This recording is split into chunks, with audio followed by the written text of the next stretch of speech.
Hi, I'm Tamara, and this is TELUS Talks with Tamara Taggart.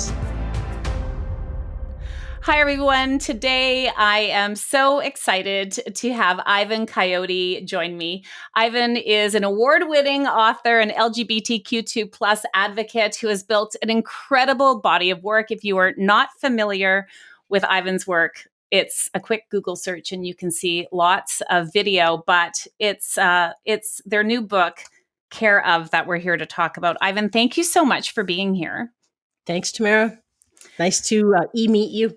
Yes, exactly. So this book, Care of, is, and I'm not just saying this because I'm interviewing you. This is an incredible book, and the timing, I think, at least I know for me, is just perfect. Maybe you can walk us through why you wrote this book. So I was on the road in Ontario.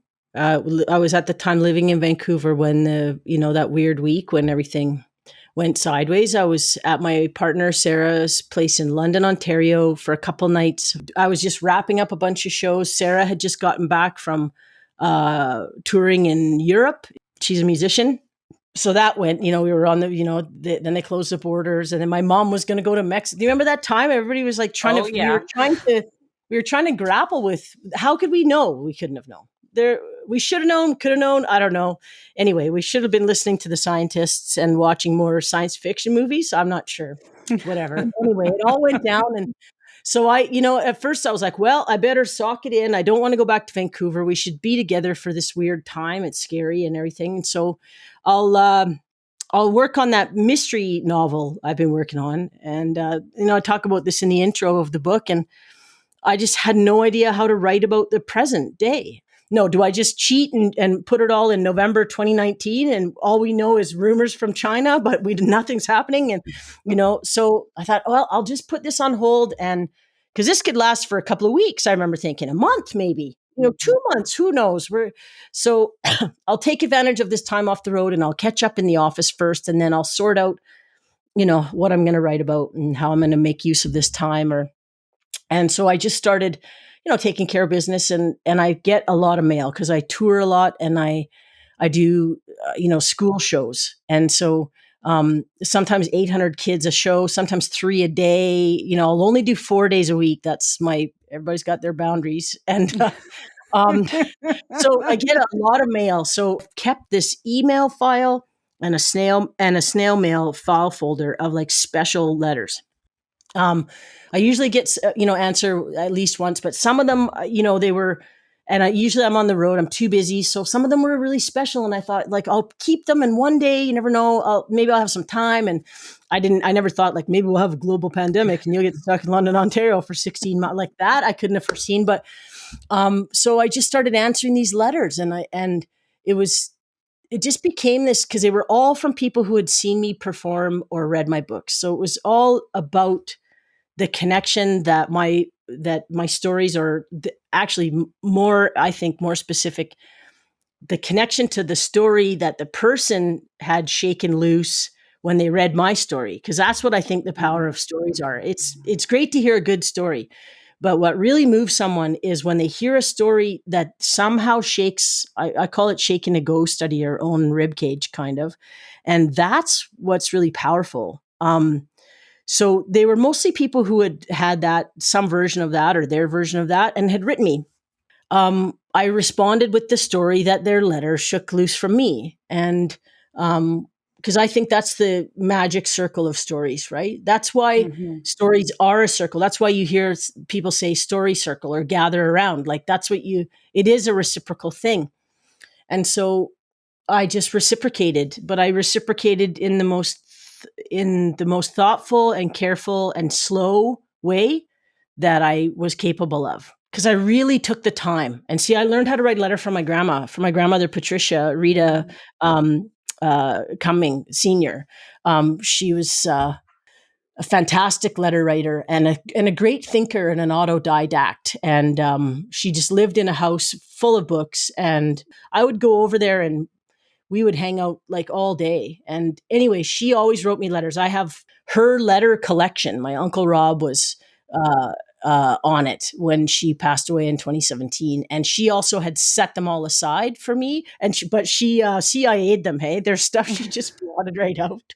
That she didn't want you to know. Oh, she knows I'm a writer and I can't be trusted. So she was no dummy. Anyway, so I learned from her. So I guess I just took the form of the story, and then this yearning for connection that we were all having, and the person's story, and then some of those letters took me 5 or 6 days, and some of them I had to think about for 4 months before I even started. And I just let them.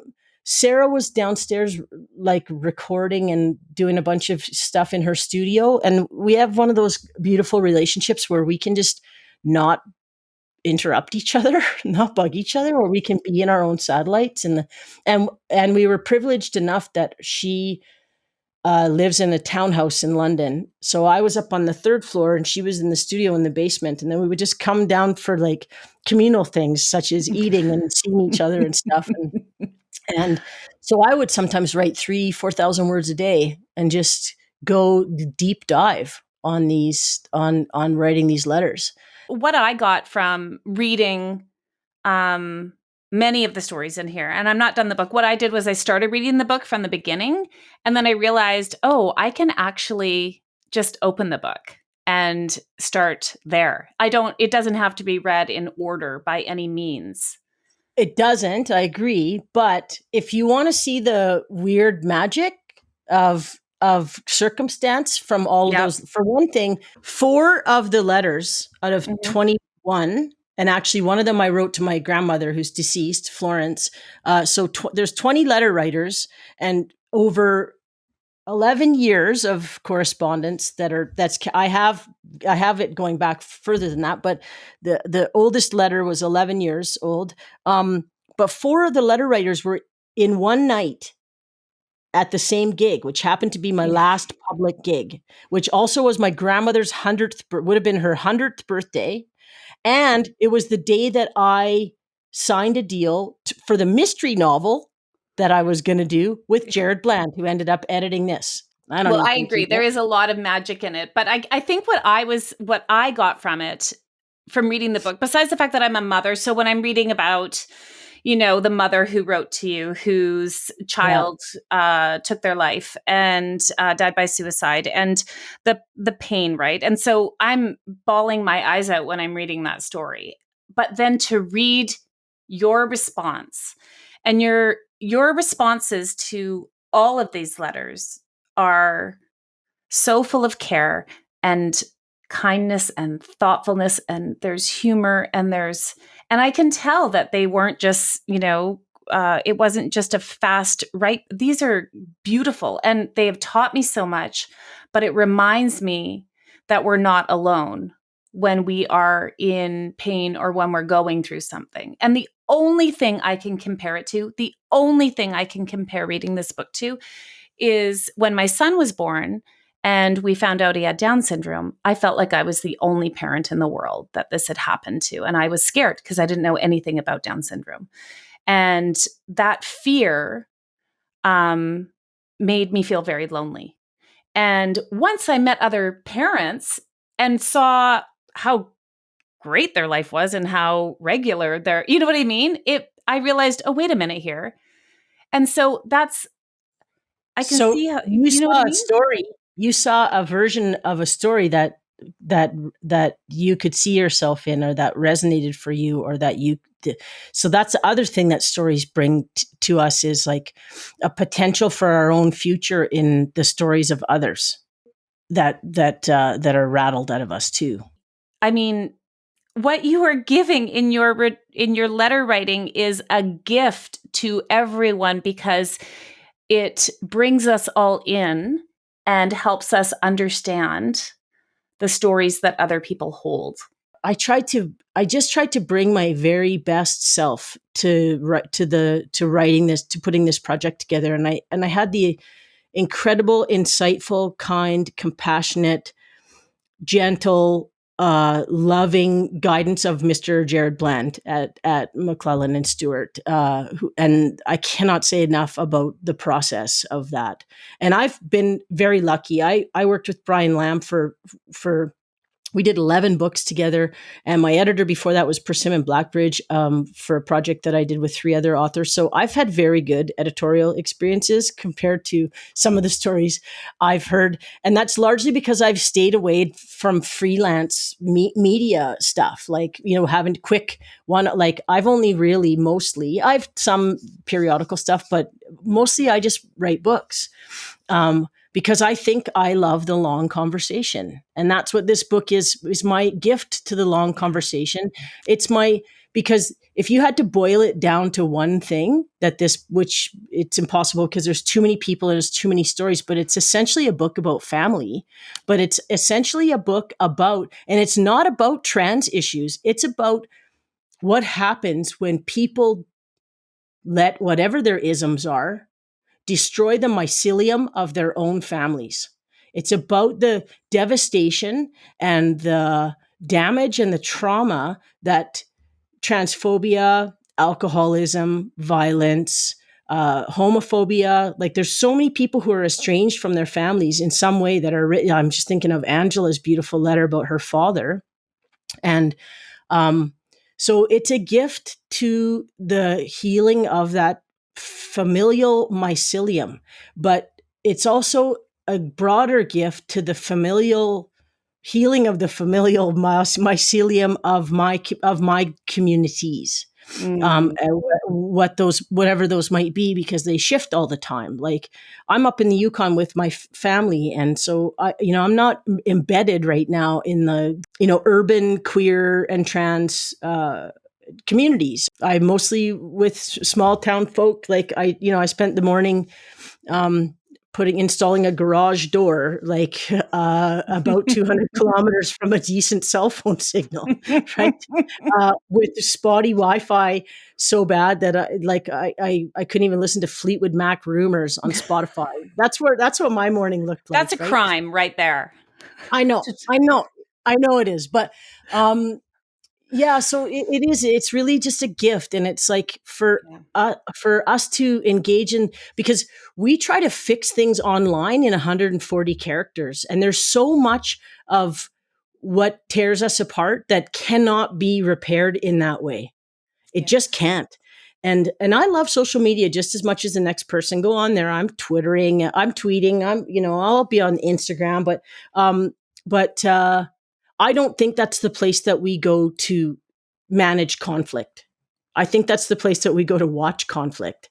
And, I guess right now I'm really interested in spending time with people. These hot takes, like they're like, oh, so-and-so's hot take. And, and I know our media is set up to do that. And now we have 24-hour media. So everything's a hot take. It's all of most of what we see about the world is just like a culmination of a million hot takes, right? Mm-hmm.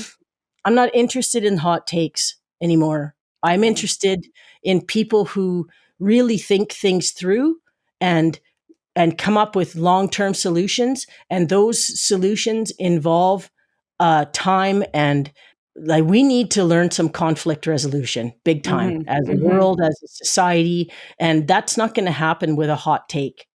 That's going to happen with a long conversation. We like to give back on this podcast, Ivan, because our guests give their time, and we want to give back in a way too. So we ask our guests to choose a cause that means a lot to them. You chose Community, which is BC's Queer, Trans, and Two-Spirit Resource Center. We will be giving Community $500 in your name. For them to use. And I just want to know if you could just tell us a little bit about Community and like why you chose them. Why are they important? I think they do good work, and they do like a broad selection and range of good work. So they do frontline services. They're visible enough that they can be found easily by people who really, really aren't embedded in the community yet. So they're visible enough that they can be accessed, and they're still grassroots. And I like the people, and every time I've Good. worked with them, I've had a great experience, and I feel like they bring good things to the community, and they think about stuff. Like they're not a queer organization that forgets the trans people. So back to Care of.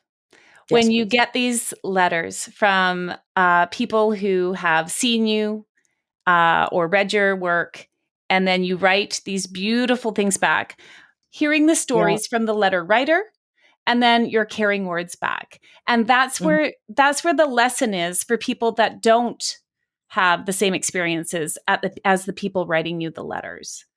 I And didn't write this book to be a lesson to anyone, though. I no, really I wrote know this book that. to be to. I really wrote this book to, to seek and uh, um, foster human connection. Mhm. And if people take lessons out of it, because the only way they can learn to understand is if they finally put themselves in the shoes of someone who's experienced a bathroom hassle or whatever, then Yeah. that's great. That's great. That's great. That's good. But that's a byproduct. That's a Yes. byproduct for me.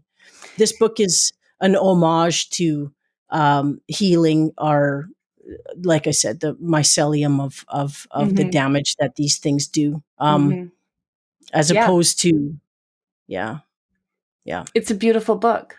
It's a Thank really you. beautiful book, and I really love it. I can't say that enough. So now I mean, listen, they've just announced that if you're vaccinated and you can travel and you can start doing these things again. And I know that you are in the Yukon for a bit. And are you planning? Are you planning to get back on the road as soon as you can, or how do you? I know you love the road. I do, but I'm happy where I am right now. And in the fall, I return back to teaching at Western, so I will be traveling back to Ontario. And the stuff that I was supposed to go to Frankfurt for their big book fair, and as part of the Canadian literary contingent, that's all going to be online. So. I've really thrown myself in the last 16 months into creative arts production online, and doing the best job, just upping it a little bit, having a nice camera, having like Mm. I can fade to black. Oh, I can fade back up. Oh, did you want to see a little, hang on one second All your there. It's fancy a little, tools. oh, Oh, what, wow. what? Yeah. That is fancy. Yeah. Yeah, so upping the ante, and instead of treating, like, going as a performer, going, oh, we have to do everything we're doing on stage in this Zoom window, breaking that down a little bit and going, okay, here's our Zoom window. There we go. What can we bring into the Zoom window? Mm. Animations. We can do this. And so I'm not. I can still travel, and I don't have any great rush to travel for work. I Sarah needs to go to Sweden and see her family in Norway, and Mhm. I'm in the Yukon seeing my family. There's people that I miss, um, but am I going to race back into going on the road? No. I think my school show time might be not done, but Mm. I think it's time for me as a more senior artist to step back and do what I can do to help boost up some younger trans writers to start, or performers or musicians or dancers or Mhm. whatever, to Mhm. start doing that work in schools, because they're younger, and frankly, and because they'll probably have a closer connection to a 15-year Yeah. old than I will as a, what, 60, like, I'm old to them, like, and I'm really cool for my age, but I'm still old. And there's lots of stuff that, like, that work is really important, good work Mhm. to be done. So I'm not. And I guess I'm privileged, and, well, not. I am privileged that I've got this job at Western. I'm the Alice Munro Chair in Creativity there, and I've just had my term extended for a third year, and Amazing. it was a 2-year term. So I've got 2 more years to work on my vision and my project for what I want to leave behind me, and how I want to impact that campus and its students. And um, so I'm building a live stream room in the digital creation lab and setting it up and using it as a facility and as a classroom to teach, to get everybody gives access to these skills and the equipment to as many people as possible. That's one of my projects, and some other community engagement stuff. So I toured 220 days out of the year, partially by necessity because it's so hard to make a living as an artist. So you have to work really hard. It's been really, really hard this year. And especially for artists, really hard because everything. And when I read about Sarah, right, and it being a musician and then everything ending, right. And that's, as I was reading your words of the intro, I was like, yes, it just stopped. And it was like, could we imagine that it would be summer of 2021? And here we are just thinking about, but some countries are in a fourth wave. No, we couldn't have ever imagined it. But here we are. Yukon's having its first real true outbreak, I think about that when I'm about to do something stupid out in Atlin. I'm like, okay. And I said that to a kid that was out there. I'm like, be careful with such and such, because keep in mind, you are 2 hours away by car from a hospital of any sort. There's a nurse's station. We better hope it's not her day off, right? Dolores, she's real nice. But anyway, you know what I'm saying? So, exactly. They prioritized it and that worked. But now this variant is on the loose, and so it's not over. It's not over. It's not over. It's not over, and we still have to. I think we all want it to be over. Of course, I wanted it to be over. April of 2020, and here we are. Everybody did, right? But the only way out of this is together. Ivan, it's been a pleasure, truly. Thank you so much for taking the time. I don't want to be creepy, but I feel like I could tell you now, long-term watcher, first-time Zoomer. So. I love it. I love it. Listen, Ivan's website is ivancoyote.com. On Twitter, Ivan Coyote. And also you are Ivan Coyote on Instagram too, right? And Facebook too. Yeah. And on Facebook. And on Facebook. Yep. Yeah. Ivan is everywhere on all the social medias. And don't forget, Care of is everywhere you buy your books. You can order it online or go to the bookstore and get it. It's fantastic and it makes a great gift. Ivan, I truly appreciate your time. Thank you so much. For having me too. That was fun. Thanks for listening to another episode of TELUS Talks with Tamara Taggart. Be sure to subscribe so you can join us every Tuesday for another conversation. You can also check out our website, telus.com/podcast, and subscribe to our YouTube channel at TELUS Talks.